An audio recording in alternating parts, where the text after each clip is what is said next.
Senhoras, senhores,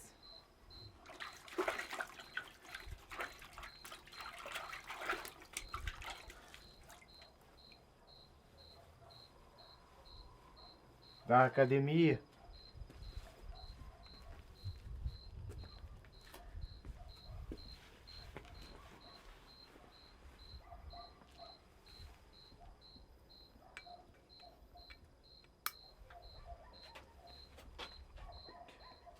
Muito me honra esse convite para vir aqui e fazer um breve relato acerca da minha pregressa vida de macaco. É claro que eu não posso corresponder ao convite que me fizeram. Não nesse sentido, pelo menos. Quase 5 anos me separam da minha condição de símio. Claro que 5 anos medidos pelo calendário talvez pareça curto, mas que é infindavelmente longo para atravessá-lo a galope como eu fiz. Neste meio tempo fui acompanhado, é claro, por pessoas maravilhosas. Aplausos, música orquestral, mas no fundo, infindavelmente só.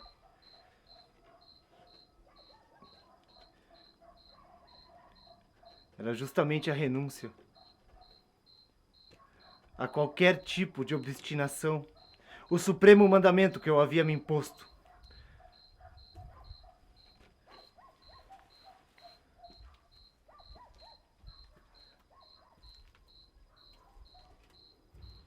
Essa realização teria sido impossível se eu tivesse querido me apegar com teimosia às minhas origens, às minhas lembranças de juventude.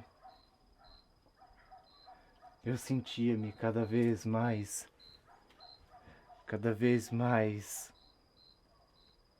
bem acompanhado no mundo dos homens, cada vez mais inserido. Com isso, as lembranças, por seu turno, se tornaram cada vez mais fechadas para mim.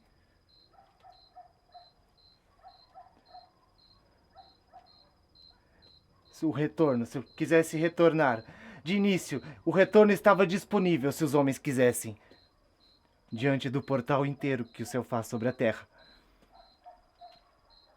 Acontece que esse portal, ele foi se tornando cada vez mais baixo, cada vez mais estreito, conforme a minha evolução ia se dando para frente. As chicotadas. A tormenta, cujo sopro me levava, hoje amainou, e não passa de uma brisa fria que me esfria os calcanhares. Falando francamente, meus senhores,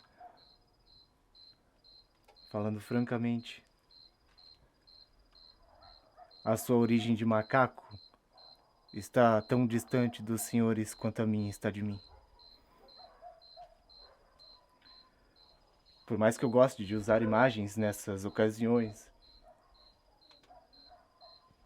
desde o pequeno chimpanzé, falando francamente, desde o pequeno chimpanzé, todo animal que anda sobre a terra, até o grande Aquiles, ainda sente essa brisa lhes fazendo cócegas nos calcanhares.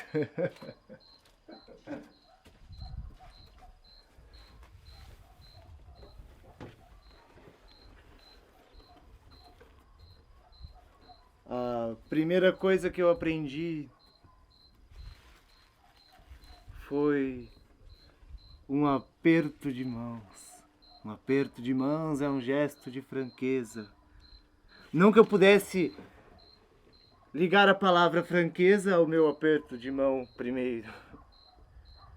Mas isso não lhes acrescenta nada. Eu sei. E está muito aquém do que esperam de mim essa noite. Porém, isso já indica o caminho pelo qual eu adentrei no caminho dos homens.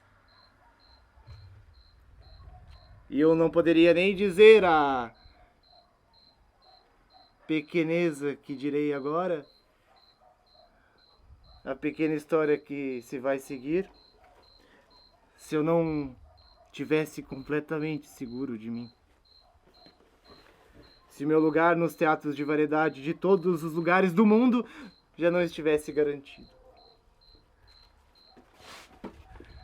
Sou natural da Ilha do Ouro, uma pequena ilha na costa do Pacífico. Para contar o que eu vou lhes contar agora, tenho que me valer de lembranças de terceiros. Estava de tocaia com meu bando, na beira de um lago, quando, de repente, fomos alvejados por 2 tiros. Os 2 acertaram em mim. O primeiro pegou de raspão. Passou do lado do rosto.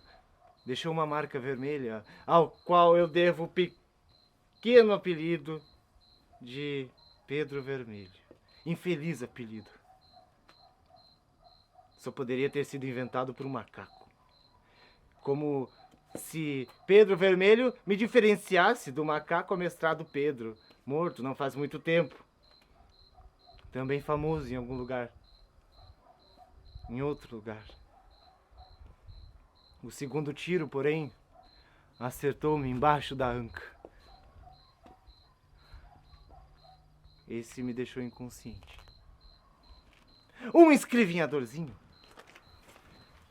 desses 1000 cabeças de vento que escrevem nos jornais, inventou de escrever que a minha natureza de símio ainda não estava completamente superada. Só porque eu tenho a mania de baixar as calças e mostrar a minha anca a quem vai me visitar. Só para mostrar o buraco do tiro. Ora, eu mostro as minhas calças a quem me aprover. E o que tem debaixo delas também.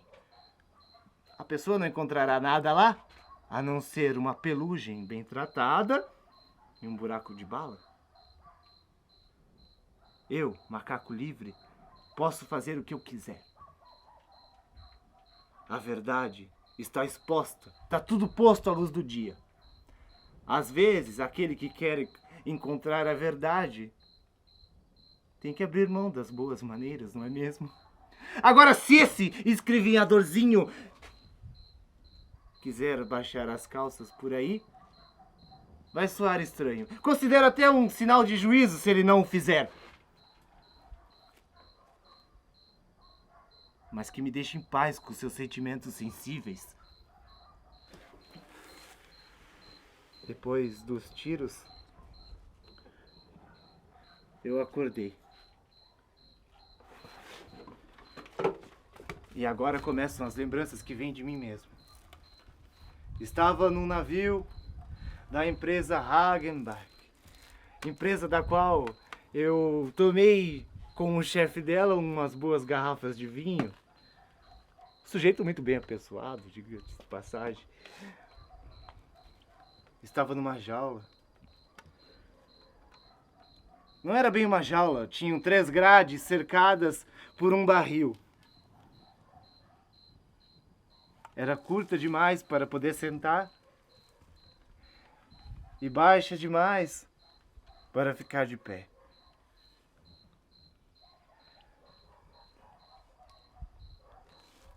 O barril que cercava as grades tinham tábuas bem colocadas uma diante da outra.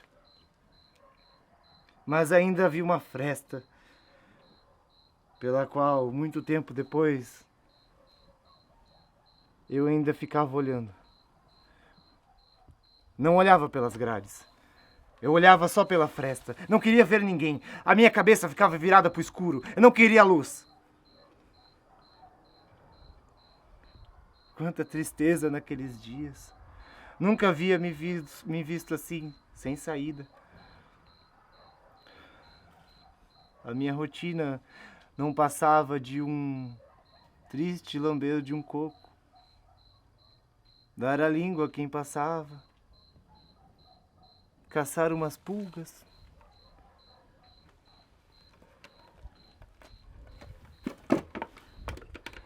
Pelo que me contaram, devo ter feito muito pouco barulho. De modo que logo chegaram à conclusão que eu poderia ser amestrado. Quando um macaco faz pouco barulho, Ou ele será apto ao amestramento, ou ele morrerá logo em seguida. Sobrevivi.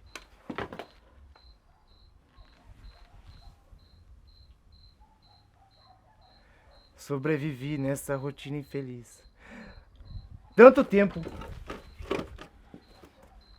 Eu não sabia o que significava este sentimento que vou lhes relatar. E que só consigo relatar com palavras humanas. Embora eu tenha sentido com sentidos de macaco.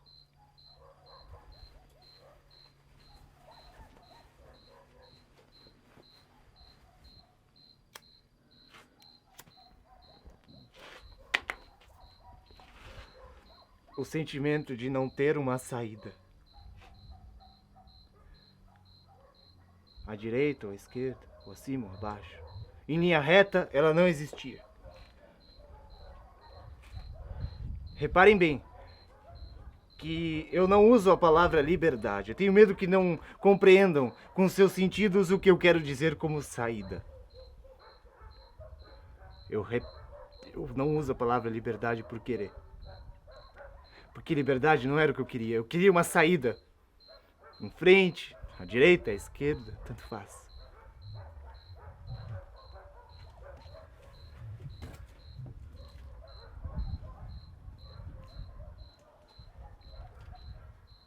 Estava sem saída.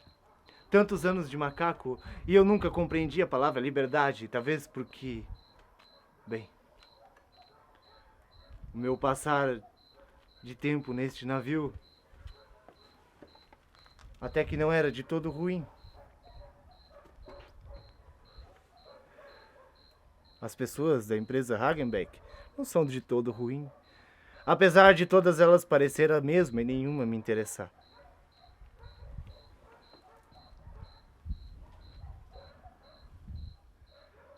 Todas elas pareciam a mesma. Caminhavam da mesma forma, pesada e lenta. Como se tivessem sempre pesando toneladas. Quando tinham que coçar o rosto, parecia que a sua mão era feita de chumbo. E quando riam, a risada vinha sempre seguida de uma tosse violenta. Parecia que tinha algo muito grave. Mas no final não era nada. Cuspiam o tempo todo. E não importa onde. A primeira coisa que eu aprendi depois do aperto de mão foi a cuspir. Cuspíamos então uns nos outros. Fumavam o tempo todo. Eu não tinha sentido disso naquela época. Não tinha consciência do que eu estava fazendo. Não estava calculando nada, mas eu os observava. Mas digo isso de passagem. Imitar os homens não era difícil. Mas confesso que tive um pouco de dificuldade com a garrafa de aguardente. Só o cheiro já me causava asco. Eles todos bebiam iguais. Mas tinha um que sempre voltava. Ou pelo menos eu achava que era o mesmo. Esse querido professor sempre vinha. Parava em frente à minha jaula. Olhava para mim, para ver se eu estava observando. Abria a garrafa de modo didático. Levantava aquela garrafa, conferia se eu estava olhando. E então bebia. Exageradamente, é claro, como um bom professor. Virava toda a aguardente. E ainda depois, como um bônus, eu me excitava, eu gritava, eu respirava. Como um bônus, ele virava a garrafa e ainda fazia um...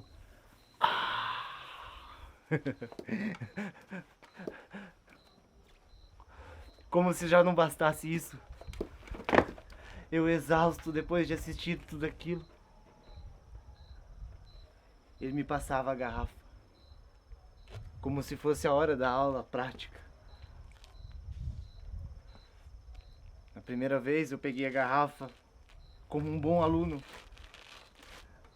Consegui desrosquear igual o meu professor fazia. Mas na hora de botar na boca, o cheiro me causou asco, enjoo, e eu joguei a garrafa fora. E pra minha vergonha e do meu professor, eu ainda tive a pachorra de passar a mão na barriga.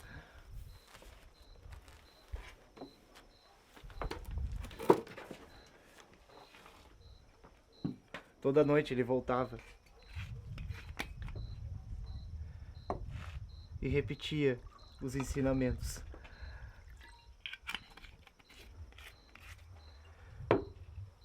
Era uma noite de festa, tinham pessoas desfilando com uniformes. Uma pessoa com um uniforme cheio de medalhas se diferenciava das outras. Uma vitrola, eu acho que tocava música.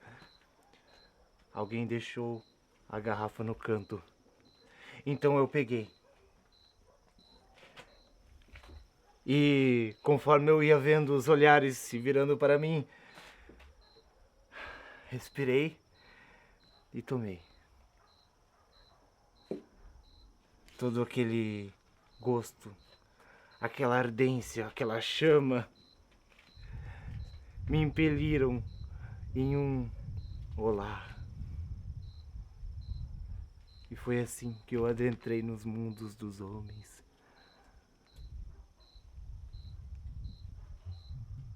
E foi assim que eu tive o meu ingresso aceito. Foi com um olá. É claro que peguei asco pela aguardente por muito tempo ainda e a voz falhou. Só voltei a falar muito tempo depois.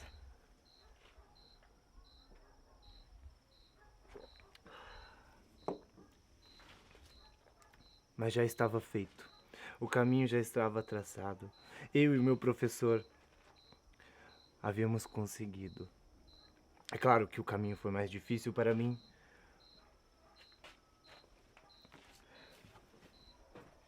Foi quando eu percebi que, chegando à costa, só me restavam duas opções.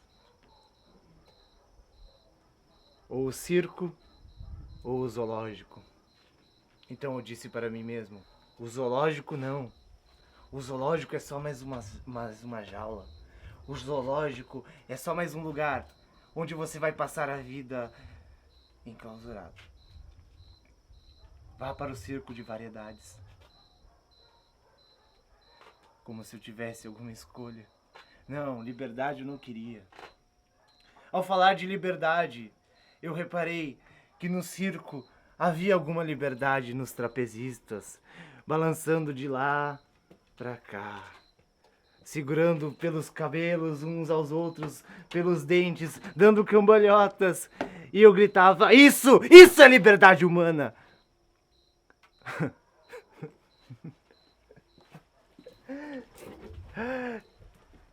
Ninguém sabe a gargalhada que um macaco daria ao se deparar com tal situação.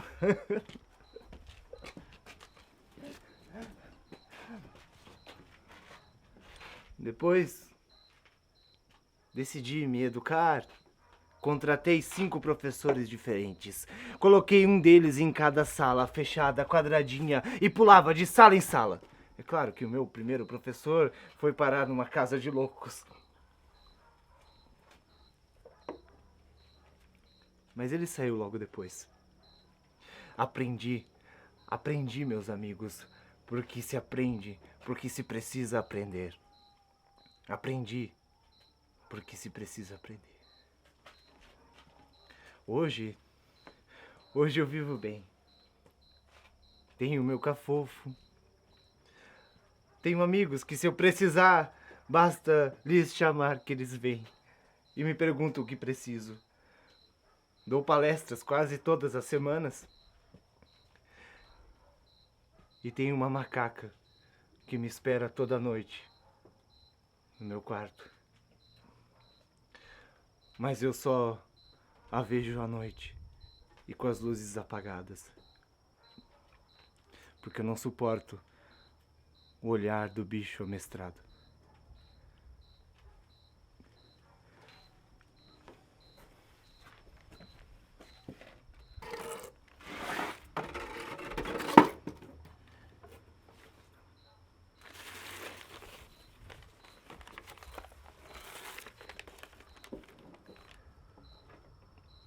E aos senhores da academia, eu espero que este relatório lhes seja satisfatório. Porque é só isso que lhes apresento. Um relatório. Nada mais que um relatório.